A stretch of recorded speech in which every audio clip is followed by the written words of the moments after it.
Good morning, sir.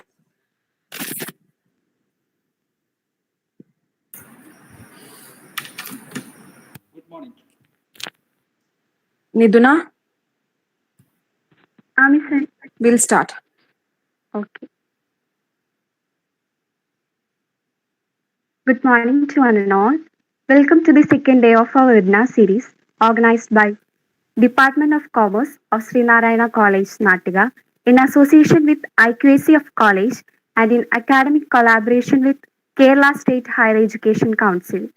For the official welcome note, let me invite Ranjini ma'am. Over to you, ma'am.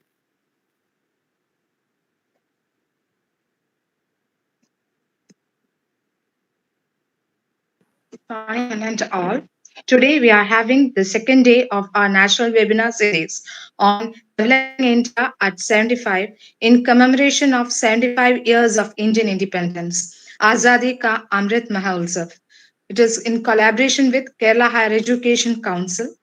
And today's session is about crowdfunding in Indian context. And our resource person is Mr. Harikumar C., Assistant Professor, Department of Commerce and Management Studies, University of Calicut. Now, let me enter to my duty. Let me first welcome Dr. Reena Ravindran, Principal Sri Narayana College, Nattika, who is presiding our national webinar. She is the one who insists for continuous academic growth of faculty, our students, and thereby our college. Dear teacher, welcome to our today's session. Next, let me welcome with due respect, our resource person, Mr. Harikumar C., Assistant Professor, Department of Commerce and Management Studies, School of Business Studies, University of Calicut. Let me briefly go through his academic profile. He had his schooling from Jawahar Navodaya Vidyalaya, Kasargod, and he completed his graduation in commerce from Government Brennan College, Talacheri, Kannur. He completed his post-graduation in commerce from DCMS University of Calicut. He done his MPhil from DCMS University of Calicut on the topic behavioral finance, and currently he is pursuing his PhD on the topic crowdfunding problems and prospects from DCMS University of Calicut under the guidance of Dr. B. Johnson. And he can be proud enough to say that he is a faculty of where he had his studies. Welcome you, sir, on behalf of Sri Narayana College, Nattika, and Department of Commerce to today's session. Next, I would like to welcome Srimati Praveena Vijayan, Head and Department of Commerce, Sri Narayana College, Nattika. She is the strength of our department by giving sufficient freedom to all of us in all the matters that benefits our department. Welcome, teacher, to today's session. With due respect, let me welcome Dr. Shankaran KK, IQAC Coordinator, Sri Narayana College, Nattika, to today's session. His advices and strong suggestions remind us about the quality to be assured in each of our endeavors. Welcome you, sir. I'm happy enough to welcome Dr. Srila Krishnan, the webinar coordinator and the brain behind today's webinar. Her energy, both in academic as well as in non-academic activities, is surely a booster to every one of us in our department. Welcome, Srila, to the session. Thank you, Ranjini.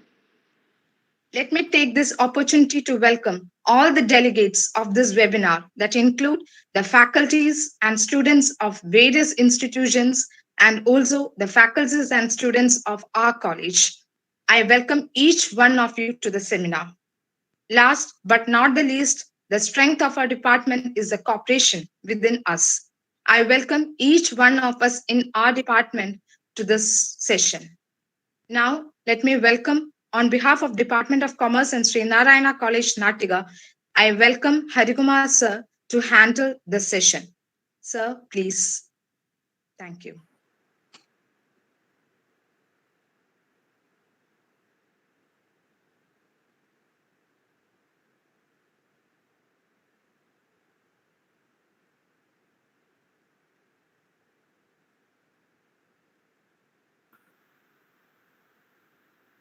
First of all, I would like to say my gratitude for inviting me for this session. I take this as an honor and privilege to be here with you. The topic, what I was supposed to take or talk is crowdfunding in the Indian context. And I'm very happy that this is the very topic I am doing my research. So let me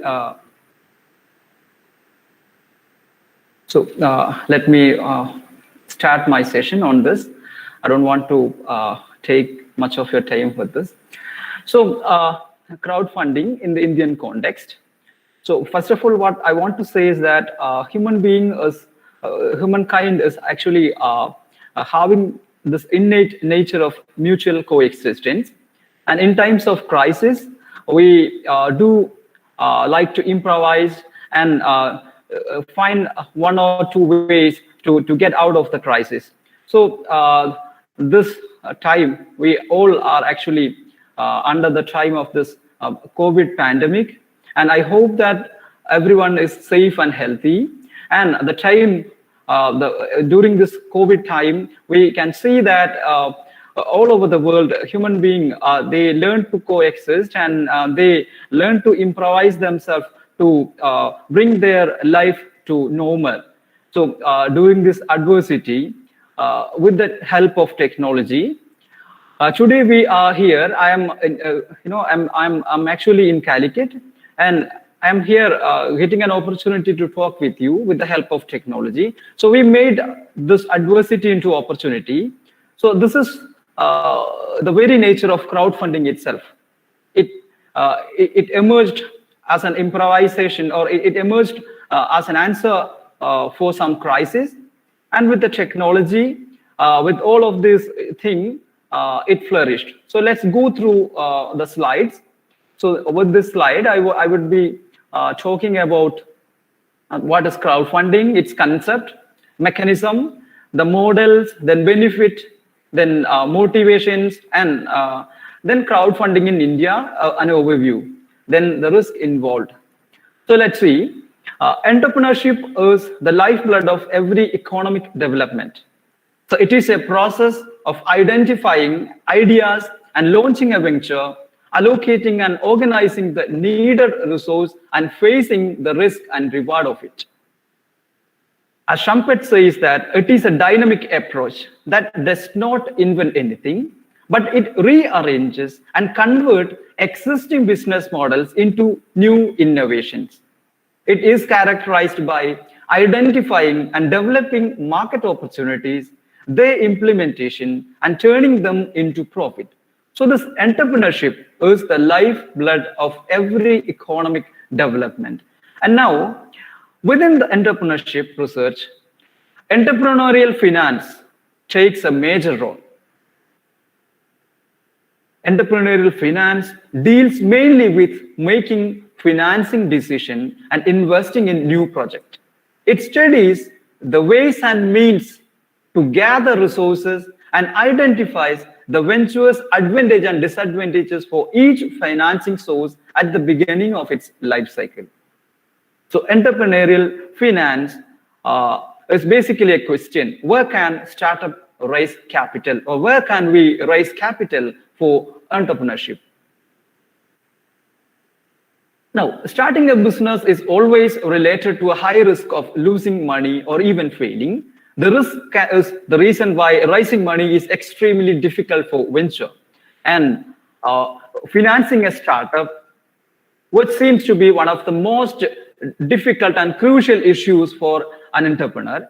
There can be two ways of financing a startup or any project. A LAM divides it into formal means of financing a startup or project, or informal forms. So the formal includes funds from banks, business angels, venture capitals, and all other traditional methods. Then informal means comes from fund from business founder, family, friends, and other networks. So informal financial funds 90% of new business venture capital, whereas business founders provide more than 60% of the startup finance needed. So it means that even though we have diverse means of finance, majority of the startup entrepreneurs have to depend mainly on the informal sources. And it covers 90% of the new business venture capital requirement.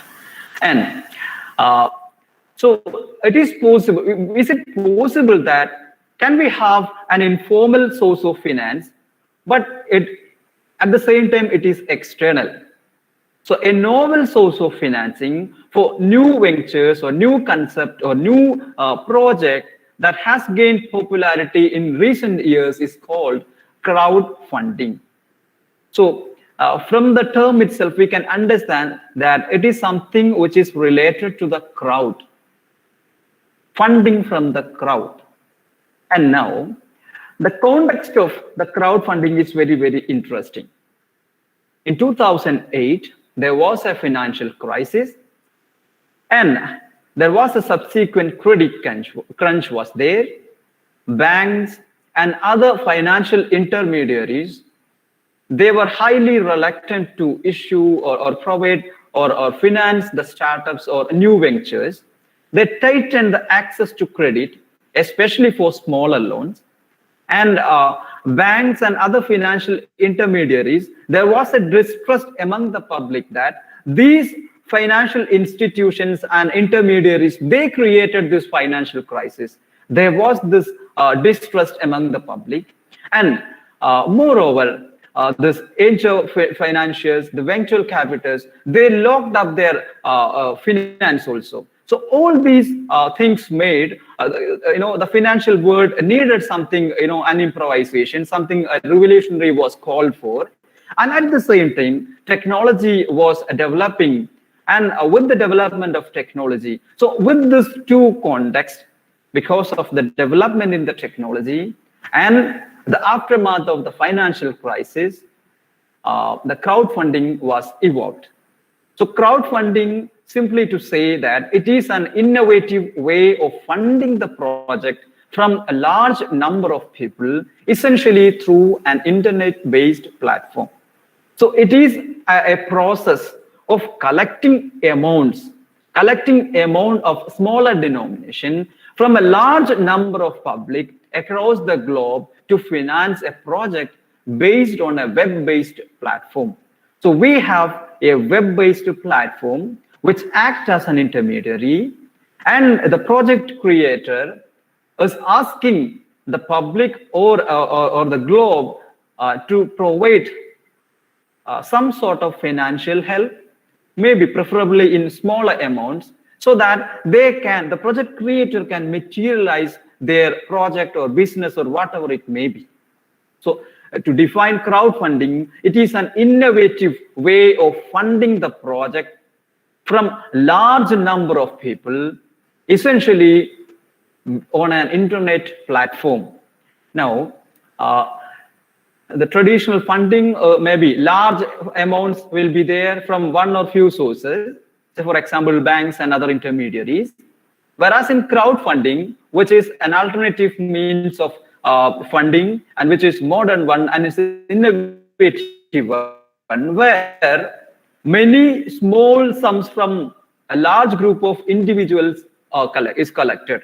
So in both the cases, the provision of finance is there, where in traditional funding, we have a large number of, the amount is larger, but we have a few or, one or few sources. And at the same time, crowdfunding involves, small sums of money, and we are collecting these small amount from a large group of individuals. Now, what the peculiar nature of this or distinctive feature of this crowdfunding is that there is a utilization of online platform. There will be an online platform to facilitate this function. The absence of intermediaries, except for the platform itself. So this platform is the only agency which acts as an intermediary, and other than that, there is no intermediaries. Then the capital raising through many different investors and small amounts of money. So we have, the finance is available for the project creator or the founder, but it is collected from a larger public with a smaller amount of money. Then absence in many cases of a financial return. So this is the basic peculiarity that differentiate it from the traditional means of finance. So the crowdfunding is basically we have an idea, and we think that the idea is viable one, but we don't have a means to materialize this idea. So we can ask our community, we can ask others to help to materialize this idea or project. So all these done essentially through an internet-based platform. So this is all about the concept of crowdfunding. So if we can, it is actually derived or draws inspiration from the concept like microfinance and crowdsourcing. And crowdsourcing is an idea of collecting ideas, feedback, and solution from the crowd to develop corporate strategies. So although crowdfunding is based on this idea, it differs as it mainly concerned with collecting money or investment through individuals. And it is generally make use of the online social network. If we can define crowdfunding, crowdfunding is an open call. It is a call for money, provision of money, essentially through the internet for provision of financial resources, either in the form of donation or in exchange for some form of reward and or voting rights in order to support initiative for specific purposes. So basically, it involves an appeal to the general public. It asks the general public to contribute a certain sum of money in order to fund their venture or in order to materialize the project or ideas. And it is usually done through an internet-based platform. So it is an open call, essentially through the internet for the provision of financial resources. And it can be in the form of sometimes a pure donation, sometimes in exchange for some sort of tangible and intangible rewards. And in some other cases, there may be a voting right in return. Now, another definition goes like this. It is an act of acquiring third-party financing from the general public via an intermediary, generally in the form of a web-based platform. It is somewhat simpler one. It's an act of acquiring finance from the general public through an intermediary, which is in the form of a web-based platform. So let's go through the history of crowdfunding. It is nothing new as far as if we go through the evolution of crowdfunding, even though we can say that it emerged as a fully fledged one later during 2010 and 11 and 15, but we can say that the idea was there in our history. So we have this Alexander Pope. When he tried to translate the great epic work of Homer called Iliad, when he tried to translate this Greek work into English, Alexander Pope found it very difficult to publish his work. So he asked the general public to contribute certain sum of money. In return, he'll be giving a copy of this Iliad. So that was an instance in 1700s. And now Mozart was there. So when he, during I think 1783, when he found it very difficult to conduct a concert in Vienna, so he was lacking fund.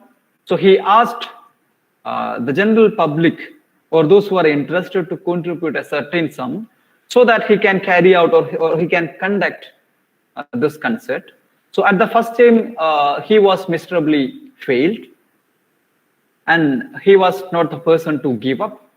So he again tried, and he found 176 backers or 176 individuals who supported his idea to conduct this concert. So in return, Mozart, the great musician, he personally approached each one of them and thanked personally, and also wrote the name of those 176 contributors in the manuscript of that concert.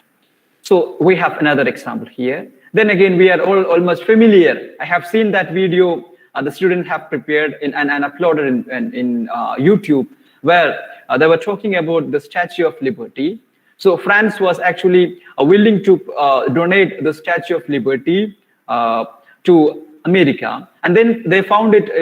There was some financial crisis, and it was they were not able to complete it in time. So what they did, they wanted to collect money from the crowd. So in order to collect the money, they went for a public announcement. In that way, I think around 25,000 francs were collected from France, and around $1 lakh was around collected from American citizens. So Joseph Pulitzer, one of the an iconic journalist, was behind this a kind of crowdfunding campaign. He was the leader in America. And now this man is called Jonathan Swift. He actually created a Irish loan fund, which was used by smaller farmers to carry out their activities. So this was another case of, an instant of crowdfunding. Now, Joseph Kurian and Sham Benegal, they want to create a film on the farmers of milk farmers during the time of White Revolution, and the farmers were actually gave money for materializing the idea of Sham Benegal. They actually contributed so much of amount of they contributed the money for materializing or producing this film, and the name of the farmers were credited in the film. And this is another case. And now another case is Marillion, when the UK based a musical troupe. They were supposed to go to America for a concert or a program, and now they found it very difficult to travel. And the fan base in the US, they knew this thing, the funding difficulty or the difficulty in traveling. So they organized a campaign for supporting this brand, so this band to come over America. And this was incidentally the first case where the public used the technology of internet for mobilizing the fund. So these are some of the examples. Then artist share was there. I will come to that. Then this man, he coined the term crowdfunding. He actually created a blog, Fundby blog, and in that he termed the coin crowdfunding. Now in 2000, it was in 2006 he coined the term, and in 2008 and 9, platforms like Kickstarter and Indiegogo was started their activities and flourished. And later Obama in 2012, 11-12, he actually passed a law in America, and that that created a boost for crowdfunding activities across the globe. So the regime, different regime, they started to recognize crowdfunding as a viable source of getting finance. So this is basically the history of crowdfunding. So in 1713, Alexander Pope used this crowdfunding method, which is called the subscription method at that time. So the name of 750 backers was printed in the first volume of this book. And in 1783, Mossad started out by publishing an invitation to the potential backers, and he got 176 backers. Then Irish Loan Fund was another case. Then in 1976, Nobel Prize winner Muhammad Yunus launched a program to provide banking opportunity to low-income residents in Bangladesh. Then in 1907, we said Marillion was funded by the US fan base. And in 2000, Artist Share, the first documented crowdfunding site for music, was launched.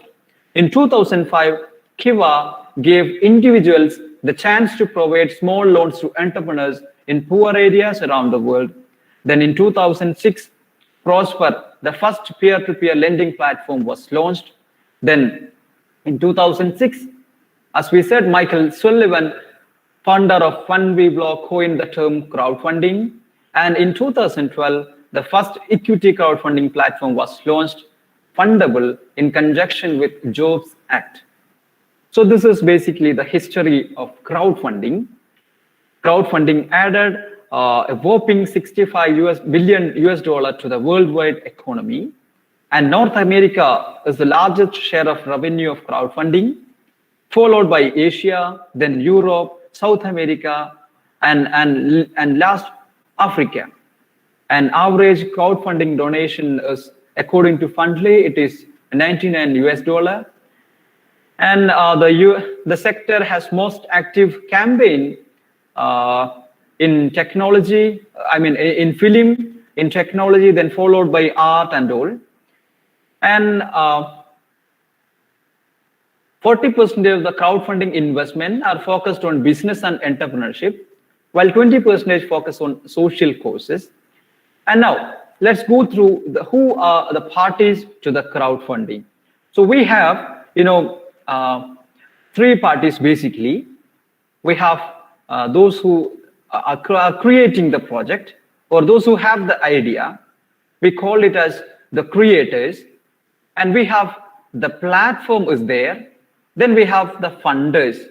So we have the creators who has this idea, and they think that the idea is viable, but they don't have enough finance to materialize their project or idea or concept. And now they have the funders, that is the general public. They will be contributing money to the campaign or money for the creators in smaller amounts. And there is a platform which facilitates this transaction.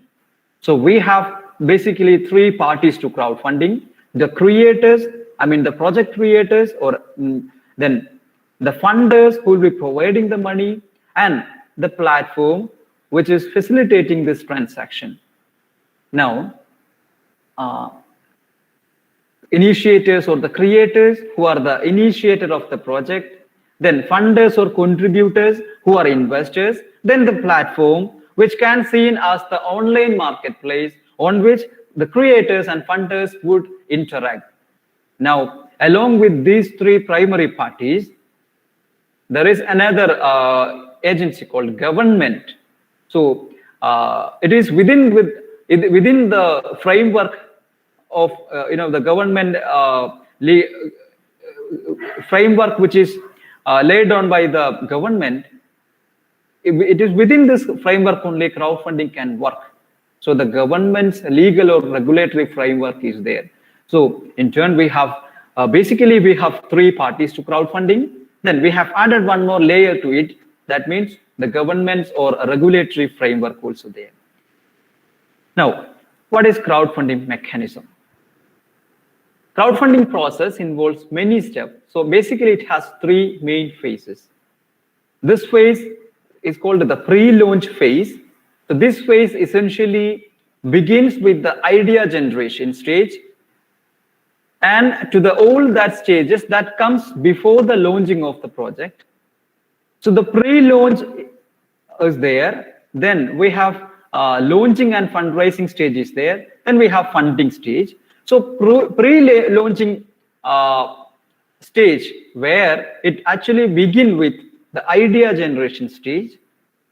It includes the stages of information gathering and target definition among many others.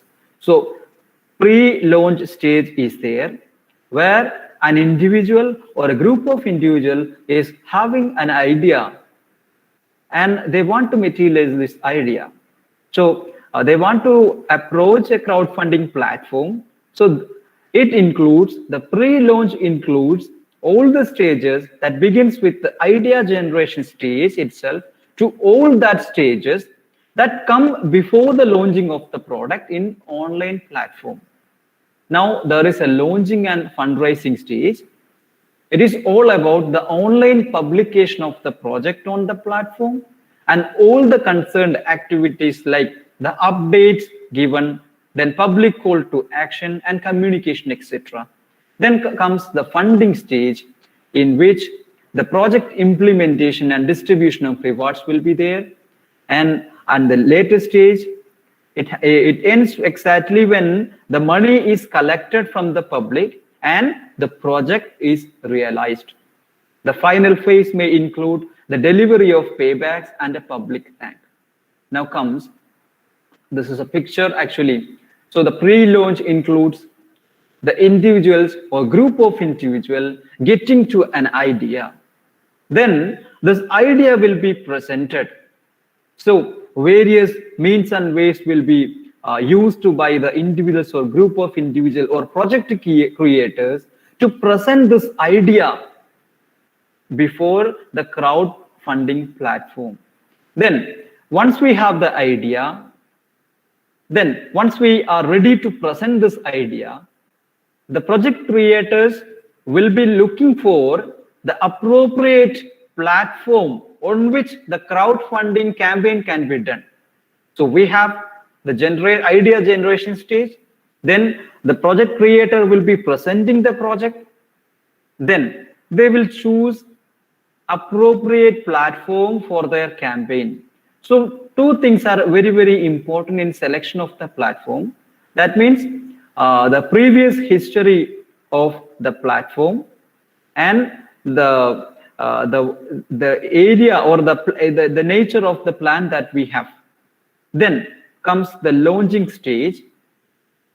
When we prepare when we present our project, then we choose the appropriate platform to ask the public to get the money. I mean, if we select the platform and we are presenting, the project creators are presenting their idea to the platform or the intermediary. So the intermediary, the web-based platform like Kickstarter and Indiegogo or Wishberry or Keto, these platforms will be screening the project. So the website or the intermediary will be they'll thoroughly screen the project. They look for their feasibility, they look for their authenticity, their creditworthiness, everything will be analyzed. And when the intermediaries or the platform is okay with the project, then the stage comes where the project can be, or the idea can be presented to the online community. Then comes the promotion of the project. The promotion of the project can be used, we can use the resources of the platform itself, and we can also use our own resources to promote our event or campaign or the project. Then after the promotion, they will be allotted a time slot, preferably 45 to 90 days. And within this 45 to 90 days, it may depend upon the different platform. So within the time slot, active promotion will be carried out. And then comes the funding stage, where the public or the individual who got an interest in this idea, they will be donating their money, preferably in smaller amounts. And there will be a service charges to the platform. And after the service charges, the website platform will be transferring the money collected to the creators. And then the creator can make use of this fund to materialize the plan. So we have pre-launch stage, launching stage, and funding stage. We begin with an idea, then we approach the platform, and through various the promotional activity, we sell our idea to the public, and the interested individuals will be donating money or giving money. And with that money, the project creator can actually materialize their idea. In that way, the crowdfunding can be done. So we have a pitch, we have a screening, then we goes with the campaigning, then interested public will be pledging their money. Then with that money, the project can be developed, and in the later stage, there will be a return. So this is all about the crowdfunding mechanism. Then we have different models of crowdfunding. We have usually there are different types and categories of crowdfunding, and according to the crowdfunding industry report, prepared by Mass Solution, four major models are recognized: donation-based, reward-based, lending, and equity crowdfunding. So crowdfunding can be broadly classified into community-based crowdfunding and financial return crowdfunding.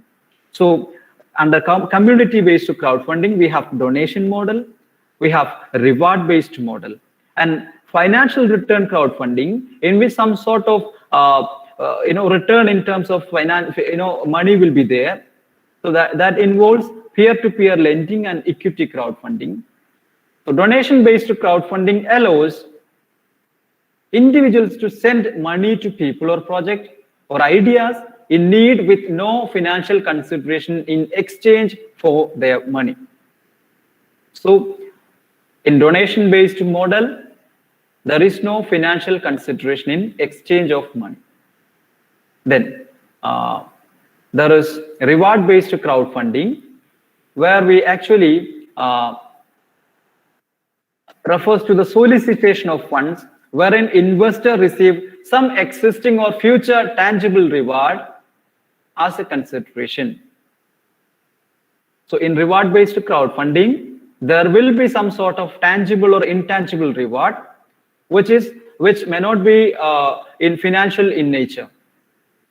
Then there is peer-to-peer lending. In peer-to-peer lending, an online platform matches lenders with borrowers in order to provide unsecured loans, and the interest rate is set by the platform. So peer-to-peer platform arrange loans between individuals. So it is actually, it matches lenders with borrowers, and they provide unsecured loans, and the interest rate is actually fixed by the platform. So individual funder lend to individual fundraisers and entrepreneurs. In many cases, the loan is unsecured. Now, the mechanism involved in peer-to-peer lending is actually there will be borrowers, and there is a platform to facilitate this exchange, and there will be lenders also. Lenders will be giving their money to the platform, and the platform will give this money to borrowers, and there will be some sort of interest. Then usually if we say the P2P lending is actually regulated differently in different regime. In countries like Brazil, China, Egypt, and South Korea, it is totally unregulated. And in countries like Australia, Argentina, and all, there is an intermediary regulation. And France and Germany, they regulate peer-to-peer lending platforms as banks. Then there is US model. This is a two-tier system. This requires the registration of P2P lending platform, as well as applying for a license to conduct business on a state-by-state basis. So there is a two-tier system involved in US. Then Israel and Japan prohibits this peer-to-peer lending. So then now comes to the equity crowdfunding model. In equity-based crowdfunding model, in consideration of funds solicited from investor, equity shares of the company are issued. So in P2P lending, in return, there will be some sort of, the interest will be provided. And in equity-based crowdfunding, equity shares of the company will be issued in exchange for the funds they have given. It refers to fundraising by a business, particularly early stage funding, through offering equity interest in the business to investors online. So this mode of crowdfunding, where investors take a share of equity in project or startup. So it is not legal in many countries, including India. Now, we comes to the benefit of crowdfunding. As a whole, benefit for the parties to crowdfunding, it gives access to capital, it brings down a cost of production, then it has a better customer acceptance, then the control, those who prefer to control their firm, they can actually choose this way of financing. Then risk diversification is possible, brainstorming is there. That means we can get to the idea of many individuals when we go with the campaign. Then it can be taken as a marketing tool. So we are campaigning the product before even it is getting materialized. So it can be taken as a marketing tool also. Then it can help developing or testing of one's idea or concept. And benefit for the economy means it can increase GDP. It provides employment opportunities because it gives, it materializes so many, many more startups in a country. So there will be employment opportunities. Then it helps us to get better standard of living. It helps in growth of infrastructure, and it is an encouragement for SMEs. Now, when it comes to crowdfunding context, I mean crowdfunding in Indian context. So we have a rich history in crowdfunding, even though we didn't recognize it at that time. Reliance Industries founder Dhirubhai Ambani's small yet growing textile business was crowdfunded by different communities across Gujarat. Then in Malabar area, in Kerala, we have Panam Paitor Kurikalyanam, which is still relevant here. So these are many instances that we used, a mechanism like crowdfunding for common good. So there are many instances in the past where the temples, road, historical monuments, etc., were built by collecting funds from the society. So today, India, with its huge market and human capital, it has become a popular destination of global business. A number of crowdfunding platforms have been launched in the country, like Wishberry, Ketto, Impact Guru, etc. Now, in fact, it becomes now, crowdfunding is actively used by individuals in the film industry. It becomes an alternative funding channel for film industry in India. So there are many top players. They are coming to India and they are starting their activities like Kickstarter and Indiegogo. And we have our own Indian-based crowdfunding platforms are there. Wishberry, which is actually concentrating their activities, or the focus is given to artists and that kind of creative sector. Then we have Ketto, Milap, Rangde, Catapult, Fundstream India, Dream Wallet, Fuel a Dream are some of the major players in Indian crowdfunding scenario. So to be brief, donation reward-based crowdfunding and lending-based crowdfunding are popular in India, whereas equity-based crowdfunding is not legal in India as of now. But there is a chance that with the largest number of NGOs, larger public, and rapidly growing internet user, crowdfunding can offer a viable alternative for the SMEs. So there is an opportunity for Indians to make use of this most modern financial innovation, because we have larger public and the age group we are falling under. We have, the youth, majority of, the complexion of this the public that can also be analyzed. The youth force is there in our country, and the growing internet users are there. So if possible, we can make use of this crowdfunding mechanism.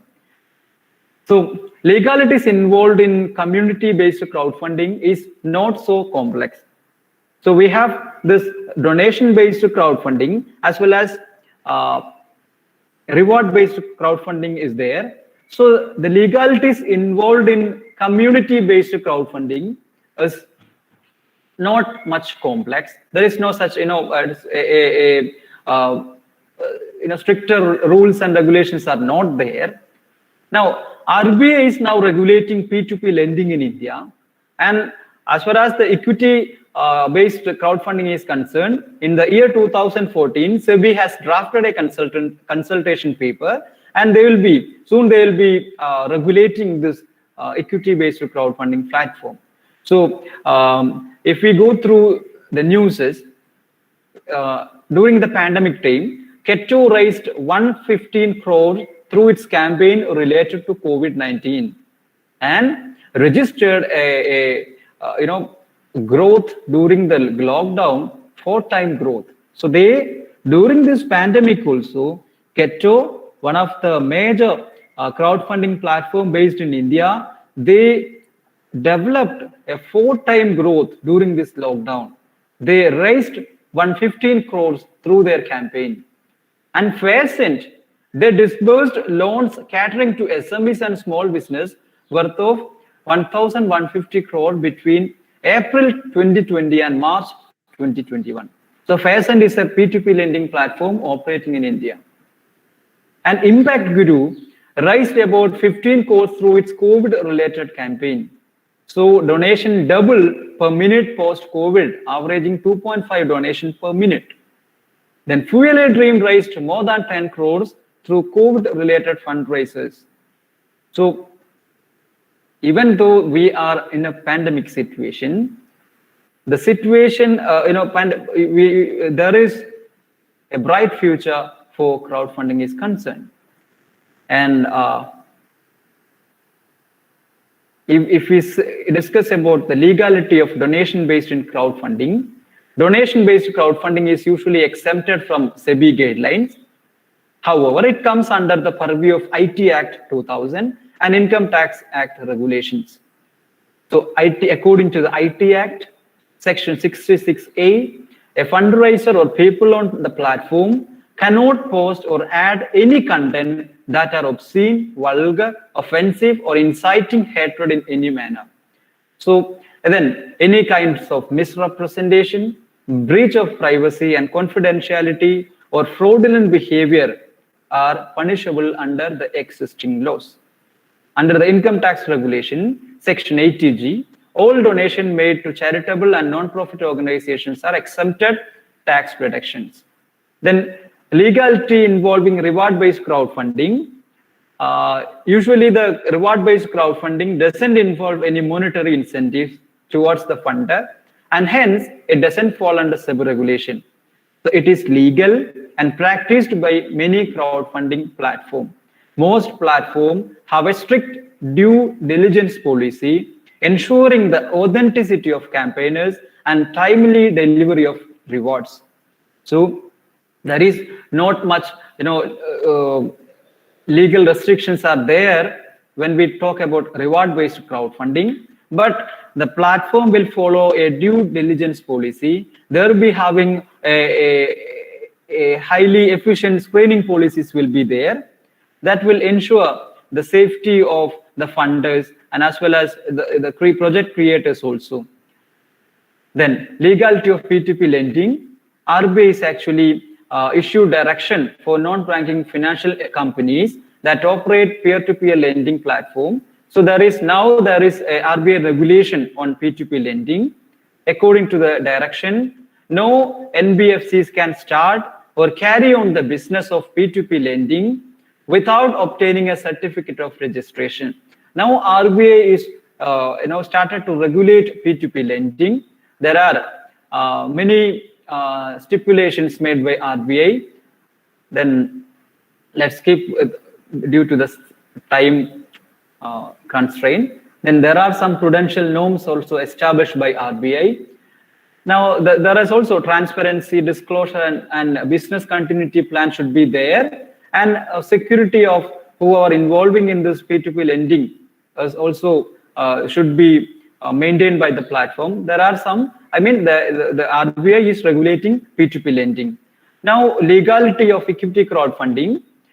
SEBI is a regulator for securities market in India, and they aim to protect the interest of investors in the country.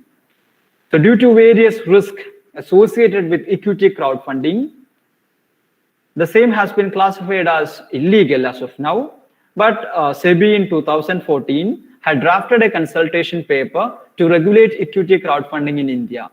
So it will be coming. SEBI norms are restricted itself to security-based crowdfunding. Proposal suggests that accredited investor registered with a crowdfunding platform can only invest in equity-based crowdfunding campaign, and only Indian startups or SMEs can make use of these platforms. So there are some proposals in that consultation paper. So let's go through some of the website of prominent players of Indian crowdfunding market. So we have Wishberry, which is the focus is given on social as well as creative project. And when we talk about their fees and other charges, Wishberry is around 3,500 as listing fee, and they will be taking 10% if the project is successful, and more than 7.5 crores and 11,674 plus projects are materialized, and it has a success rate of 70%. So Wishberry is one of a reward-based crowdfunding model operating in India. It focuses on social as well as creative project. Predominantly, it gives focus to creative projects like films and other things, and app development and software development, all of these things. And it takes there is an upfront listing fee of 3,500. Then there is a site fee also. Then Keto, they raise funds for social, creative, and personal causes. There is no upfront listing fee, but 5% of site fee is there, and 5% processing fee is also there. Then they have more than 1 lakh contributors as of now. Then Catapult is there. They are giving focus to media and entertainment, movies, books, films, and startup.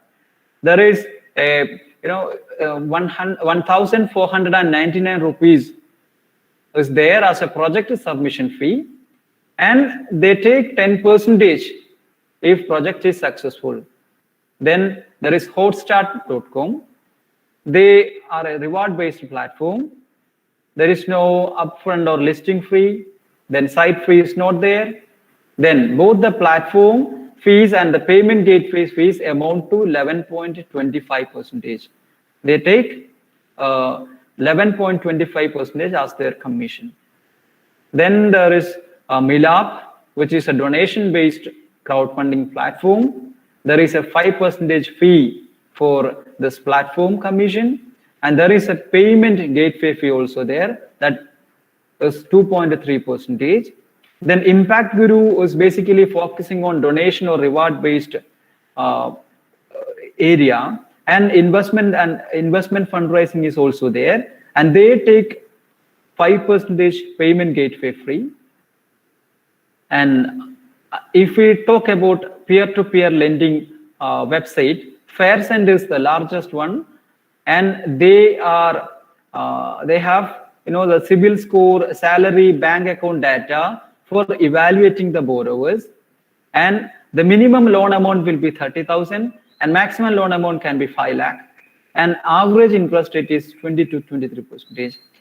And Lendbox is another, and they have minimum loan amount of 10,000, maximum loan amount of 5 lakh, and they use big data intelligence for analyzing or evaluating borrowers. And iLend is another platform. They use social network data for evaluating the borrowers. Then Lend & Club is there. They analyze credit score, salary, and other factors before finalizing the borrowers. Then Easy Rupee is also there, where all the borrowers are screened by credit underwriting team, and only those fulfilling the credit criteria are approved as the borrowers. So we see that there are different criteria as far as the website platforms are concerned. Each, whether it is reward-based crowdfunding or donation-based crowdfunding or P2P lending, all platform will be having a screening committee, and this screening committee will be selecting those projects which they seems appropriate and feasible. Then as far as in Indian scenario, in case of there are some issues there. In equity crowdfunding, there is no regulation as of now. So it should be laid down sooner. And responsibility issue is another thing, because the crowdfunding platform, they are not actually having the responsibility in case something goes wrong. So they are not